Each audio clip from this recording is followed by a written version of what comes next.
Là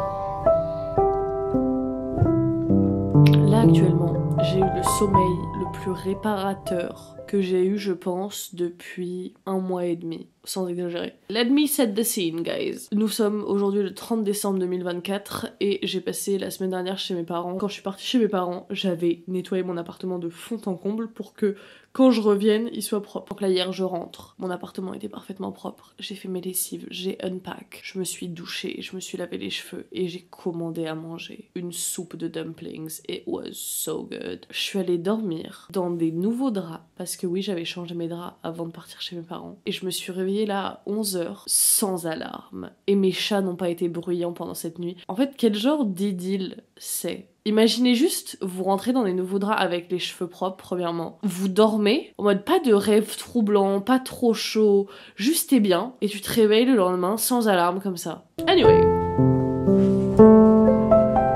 You already know. Vous voyez ce chat? Il y a 1 mois, début novembre, il faisait 7,3 kg, ce qui est extrêmement lourd. Il a perdu 600 grammes.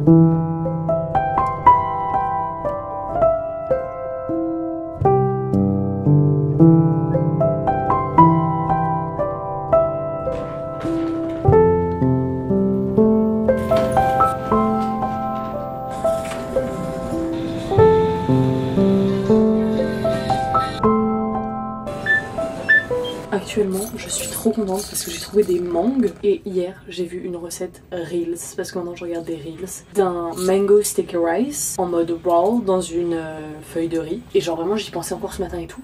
Et là j'ai trouvé des mangues, mais je sais pas si c'est la saison des mangues, mais en même temps elles étaient vraiment mûres, elles sentaient bon et tout. Je vais vérifier si c'est la saison des mangues ou pas. Let me give you a haul. 2 paquets de 8 gyoza, de la crème de coco légère et crème de coco onctueuse. Je me suis dit qu'il y en aura peut-être une un peu plus épaisse que l'autre, whatever. Et 2 mangues qui sentent divinement bon. Saison des mangues en France. Originaire d'Inde, la mangue est cultivée depuis 4000 ans. Fruit du manguier, sa chair tendre et son goût sucré. Yes, yes, yes, literally. Elle se consomme d'avril à juillet ainsi qu'au mois de décembre. Ok.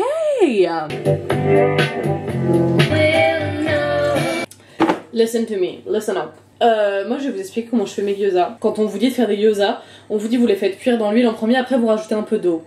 Non, non, non, non, non, on va faire l'inverse. En gros, moi je les fous dans un fond d'eau premièrement, un fond d'eau que je laisse un peu chauffer, et ensuite je les laisse un peu cuire jusqu'à qu'ils soient à peu près cuits. Et après, je les fais frire comme ça, ils sont croustillants en fait. Et j'avais fait cette recette sur TikTok, je m'étais fait harceler, mais en fait, genre, non mais c'est pas comme ça qu'on fait les gyoza.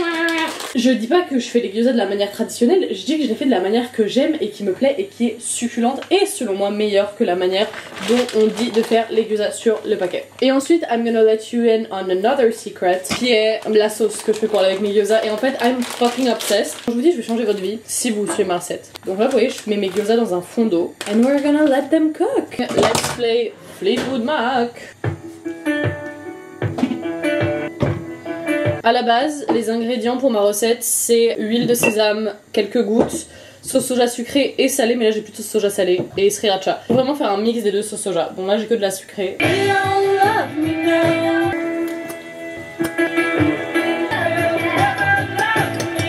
Là on vire l'eau.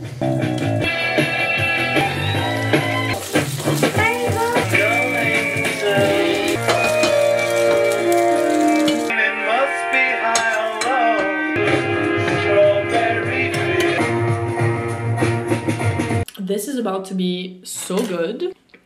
Je pense sincèrement que je mérite d'aller au Japon et en Corée juste pour manger la nourriture. Si on devait me demander quel était mon type de nourriture préférée, je pense que toute ma vie j'aurais répondu italien. Et c'est peut-être encore ma réponse. C'est la nourriture que j'ai préférée pendant le plus longtemps. Mais je dois vous avouer que c'est la nourriture asiatique. Asiatique c'est une très grande généralité. Tous les dumplings etc, il y en a de traditionnels de chaque pays et tout. Du coup je vais dire asiatique pour un peu généraliser. Toutes les saveurs qu'il y a, c'est fou. Toutes les sauces et les condiments, je sais pas, c'est des goûts que j'apprécie tellement. J'ai un colis à récupérer qui est normalement arrivé à mon immeuble pendant que j'étais en mollet chez mes parents, mais ma gardienne me ghost. Sachez que je n'ai absolument rien à faire aujourd'hui. Mais en fait, après il faut qu'on parle. Et je sais très bien qu'en fait si je me maquillais pas et que je me préparais pas, j'allais regarder les rushs en faisant du montage, voir ma tête et arrêter de monter et ne jamais poster cette vidéo. Very average experience. J'ai dû filmer genre 3 vidéos en décembre et je les ai pas postées. J'ai fait un brushing d'une manière différente que je fais d'habitude. Et on va enlever les bigoudis ensemble. J'ai un peu peur sincèrement. J'ai un peu master un brushing genre sans vraiment beaucoup de volume et sans beaucoup de boucle au bout, vous voyez ce que je veux dire, et ça je le fais vraiment tous les jours et mes cheveux sont trop beaux, etc. Mais là je voulais tester un peu plus de volume et je vous avoue que je suis pas sûre. J'ai utilisé le Dyson Airwrap que j'utilise pas très souvent. C'est vraiment un des meilleurs outils qui existent, mais je suis pas très forte pour l'utiliser. Je pense qu'il faut vraiment un apprentissage et j'avoue que j'ai pas trop fait l'effort. I'm scared. Sachez que mon colis est arrivé, enfin ma gardienne m'a dit que je pouvais venir le chercher. Par contre, je disais que je savais pas m'en servir, mais enfin qu'est-ce que je raconte? Oh my god, le volume est crazy. Je sais pas si c'est beau de derrière parce que j'ai un peu fait n'importe quoi. Je sais pas si ça rend quelque chose. J'ai tellement hâte d'ouvrir ce colis. J'attends ça depuis quelques mois. Je vais tout vous raconter. Listen up. Vous savez pas à quel point cette journée est magique. J'ai reçu le colis dont je vous parlais, mais pas que. Bon, ça j'en ai un peu honte. C'est vraiment un truc que j'ai commandé à 2h du matin, mais c'est très drôle. Je crois que je sais ce que c'est. Twilight avec les One Direction. La tête de Zayn, genre. Voilà, j'attendais ça depuis un mois. Je sais que c'est Trisha Paytas, mais je sais pas ce qu'elle fait à ces miniatures. Ah, vidéo iconique, une relique de YouTube. Crying on my kitchen floor again. This feels a lot better. Là, j'ai l'impression d'avoir accompli mon destin, vous voyez ce que je veux dire? Bref. Le deuxième colis, j'ai vu une interview du styliste de Zendaya, Low Roach. C'était une interview où on lui posait la question pourquoi il a choisi de mettre Zendaya sur des Socate, le modèle Socate de Louboutin. Et il expliquait, etc. C'était super intéressant. Il disait en gros la première fois elle arrivait pas à marcher avec, mais je lui ai dit tu vas continuer à marcher avec parce que, enfin je sais plus exactement ce qu'il racontait, mais bref, il parlait du fait qu'elle arrivait pas au début et que maintenant elle marche comme si elle était dans des Converse genre. Et un fait à propos de moi, ça intéresse personne mais bref voilà, c'est que je ne sais pas vraiment marcher avec des talons. J'ai toujours grandi en étant très grande et du coup je pouvais pas mettre des talons parce que si je mettais des talons quand j'étais genre au lycée pour aller en soirée dans le garage d'un de mes amis, Queen, je faisais 10 cm de plus que tout le monde, vous voyez ce que je veux dire. Le compromis un peu que j'ai fait c'est de mettre des kitten heels, genre vous savez les petits talons. Et ça j'en ai plein de paires franchement. Dès que je dois genre aller par exemple dîner le soir au restaurant, je vais genre mettre mes kitten heels et vraiment ça me demande plus aucun effort de marcher avec, mais je ne sais toujours pas marcher avec des talons. Selon ma source d'information numéro 1, TikTok, les Louboutins c'est genre les talons les plus durs avec lesquels marcher, et si tu sais marcher en Louboutin, globalement tu sais marcher en à peu près n'importe quelle chaussure. Et du coup depuis que j'ai vu cette interview, je réfléchissais dans un coin de ma tête à m'acheter une paire de Louboutins sur Vinted. Je voulais pas vraiment acheter un truc horrible, je voulais quand même pouvoir les mettre si un jour j'apprends réellement à marcher avec. Je regardais un peu de temps à autre et j'ai trouvé une paire récemment. C'est une paire de Louboutins de 10 cm, noire. Elle m'a coûté 120 €, which is a lot of money, mais genre c'est une paire de Louboutins en pas si mauvais état. Je veux acheter ces paires de Louboutins pour me forcer à apprendre à marcher sur des talons aiguilles. C'est un petit challenge. Oh my god, elle m'a laissé un mot. Merci pour votre achat, profitez bien de ces Louboutins, prenez soin d'elle. À bientôt sur Vinted. Sophie. Thank you Sophie my dear. Boîte originale. Ouh, oh, holy shit, genre c'est tellement haut et tellement aiguille. Oh my god, j'ai déjà mal, je suis assise. Oh, slay. Sachez que c'est extrêmement dur. J'arrive pas à marcher droit. Je finis 2024 dans le meilleur outfit, vous vous rendez compte? Un jogging, des Louboutins et un pull Trisha Paytas. Girl, that's insane. Ok, j'essaie de marcher droit, là je me concentre.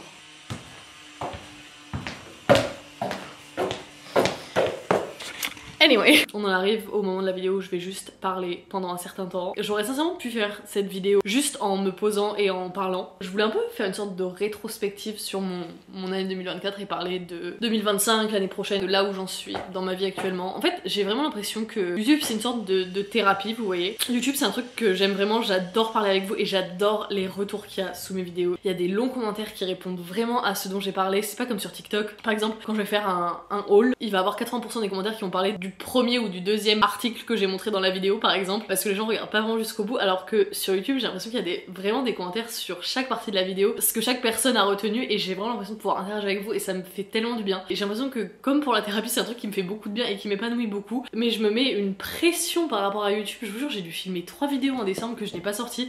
J'avais filmé un vlog de New York que j'ai pas sorti non plus parce que j'étais pas satisfaite. En fait je sais pas pourquoi je me mets autant la pression, mais j'ai vraiment l'impression que c'est un peu du coup comme aller chez le psy, un truc qui me fait beaucoup de bien, mais je prends pas le temps de le faire, vous voyez, bref. Pour parler un peu de 2024, c'est vraiment l'année où j'ai revécu, in a way. Enfin, je suis sortie de tous mes problèmes mentaux, etc. que j'avais auparavant et je suis infiniment fière de moi, enfin. En repensant à la dépression, etc. Going very deep, right away. En fait, quand je repense à la personne que j'étais avant mes problèmes mentaux, déjà, premièrement, j'arrive pas trop à m'en souvenir, et certes, c'était une période horrible, mais maintenant, ce que j'en retiens, c'est que certes, c'était très dur, mais au final, ça a fait du tri dans mes amis, mes proches, mon entourage, etc. Et ça m'a permis de me connaître à un point phénoménal, en fait. C'est-à-dire qu'en allant dans tous les recoins qui te font du mal de ton cerveau parce que t'es malade, quand t'en ressors, au final, t'as appris tellement de choses sur toi et tu sais tellement ce que tu veux, t'es tellement en paix avec toi-même, et j'ai l'impression d'être une personne beaucoup plus mature émotionnellement qu'avant. J'ai l'impression que ça a au final eu du positif. Pour vous expliquer un peu mon raisonnement,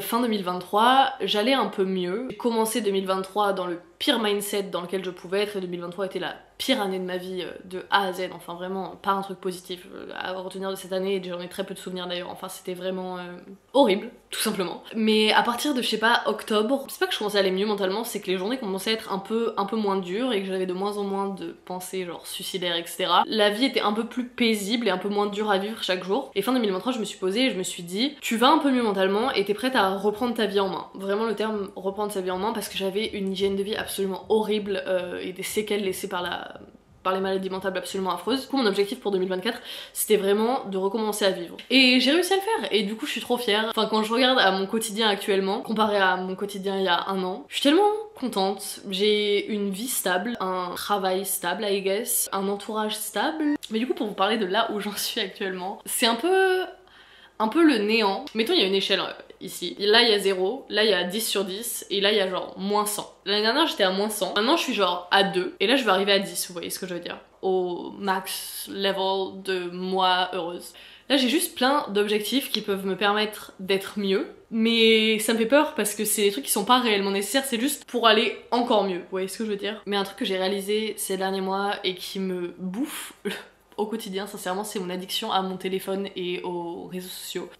Girl, let me just explain. J'en suis à un stade de mon addiction à mon téléphone qui est absolument terrifiant. Mais en même temps, je fais rien pour que ça change, si je dois être très honnête. Genre en fait c'est trop bizarre d'être accro à quelque chose. Tu sais que tu te fais chier en étant sur ton téléphone et que tu t'ennuies et que ce n'est pas bénéfique pour toi. Genre j'en suis consciente au même moment où je suis en train de scroller. Et je sais que c'est mal et je sais que j'ai d'autres hobbies à faire et que j'ai plein de trucs que j'apprécie faire. Il y a plein de trucs que j'aime et je m'autorise pas à les faire parce que je suis accro à mon téléphone. Je supporte plus ma relation que j'ai avec mon téléphone et avec TikTok en général. C'est un peu de ça dont je voulais parler. Je savais pas trop comment aborder ça. Je suis genre profondément désinspirée de la plateforme. J'aime pas le contenu que je propose, sincèrement. Je l'ai pas aimé depuis quelques temps. J'aime bien les recettes parce que ça fait toujours plaisir, mais j'ai l'impression de rien proposer d'intéressant. Je suis profondément pas inspirée par ce que je regarde. Surtout ça me prend tellement de temps et ça m'intéresse pas au final. Et je me compare à des gens qui m'inspirent pas. Enfin c'est vraiment une sorte de cercle vicieux. En fait ce que je me dis depuis que j'ai commencé TikTok en 2019, non pas depuis que j'ai commencé TikTok mais depuis que TikTok c'est mon travail, je me dis c'est ton travail, tu peux pas genre arrêter. Littéralement c'est vrai, genre je peux pas arrêter, c'est mon travail. Et en vrai la seule raison pour laquelle je continue c'est pour vous. Genre un peu bizarre à dire mais vraiment j'adore interagir avec vous et je sais qu'il y a des gens qui me disent que mon contenu leur fait réellement du bien. Et en fait je me verrais trop mal de délaisser ces personnes à qui ça fait plaisir de voir une vidéo de ma part. J'ai l'impression que ça m'apporte plus assez de bonheur et là je le continue juste vraiment parce que c'est mon travail et que je sais pas, c'est genre la routine et c'est la facilité in a way. Je suis à un stade de ma vie où en fait depuis que j'ai 18 ans j'ai TikTok sur mon téléphone, j'ai supprimé à quelques moments et le mois dernier j'avoue que j'ai beaucoup supprimé mon téléphone mais après je retéléchargeais pour poster. Mais en fait je ne sais plus qui je suis sans cette application. Et du coup ces derniers mois depuis que j'ai réalisé à quel point j'étais accro à TikTok, j'ai essayé vraiment de trouver d'autres centres d'intérêt. J'ai commencé à regarder The Office, une série genre que j'adore. Je sais que j'adore regarder les films mais je prends pas le temps de le faire. J'ai commencé à faire du coloriage, c'était vraiment pour me détendre à la base mais c'est un truc que j'apprécie réellement faire. J'ai commencé à faire un peu du scrapbooking quand j'étais aux États-Unis et c'est un truc qui me procure beaucoup de bonheur aussi. J'adore écrire à la base, c'est un truc que je fais beaucoup mais encore une fois que je prends pas le temps de faire, pas assez le temps de faire. Et par rapport à mon travail, les réseaux sociaux, je sais que j'adore faire des vidéos YouTube, c'est vraiment un truc que j'aime trop. Et j'aime trop faire mon podcast aussi, enfin ridicule à dire vu que j'ai sorti genre 5 épisodes, mais vraiment c'est un truc qui me rendait réellement heureuse. Encore une fois je prends pas le temps et en fait j'ai devant toutes les solutions en face de moi pour avoir une routine de vie qui me plaît. Jouer à mes petits jeux vidéo, enregistrer un podcast, faire des vidéos YouTube et trouver des idées, je sais pas, genre faire mes petits trucs, mes petits hobbies quotidiens, etc.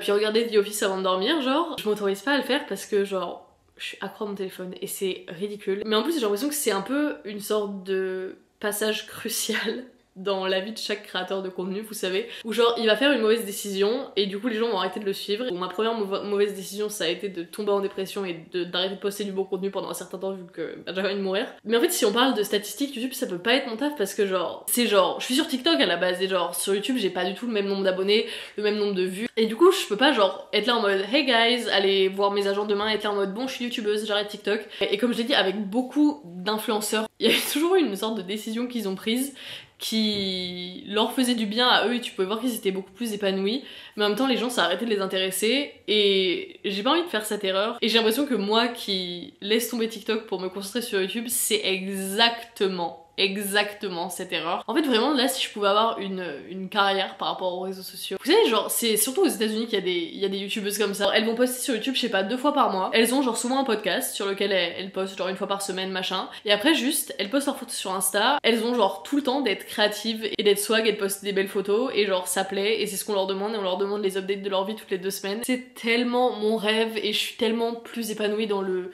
contenu long où tu peux réellement être créatif et genre pas avoir TikTok et j'aimerais faire ça pendant quelques mois mais je sais très bien que j'ai pas le droit de le faire enfin du moins je me donne pas le droit de le faire parce que je peux pas genre laisser tomber tout le travail que j'ai bâti ces 4 dernières années et vous qui écoutez ça vous êtes probablement là en mode mais de quoi tu parles meuf c'est pas du travail tu genre poses des vidéos d'1 minute c'est genre lamentable. Je sais pas j'ai l'impression d'avoir une sorte de lien avec vous et genre j'ai l'impression que je vous trahirais si je faisais ça enfin bref, je suis un peu cinglée. Mon podcast, c'est un autre sujet. J'ai l'impression que l'univers du podcast est extrêmement saturé maintenant.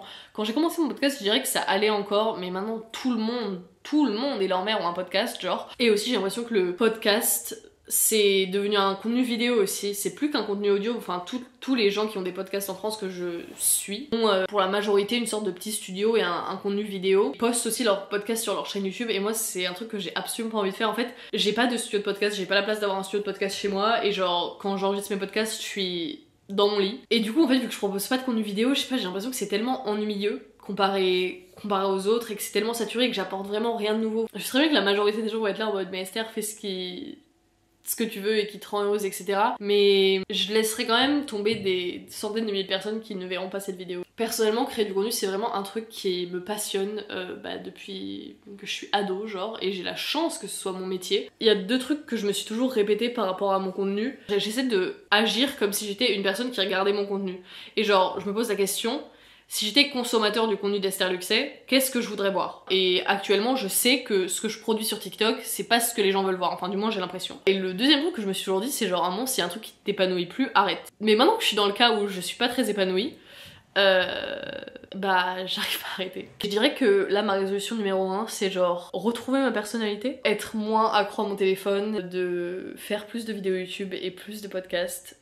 C'est le fait que c'est mes objectifs depuis genre que j'ai commencé les réseaux sociaux, MDR. Anyway.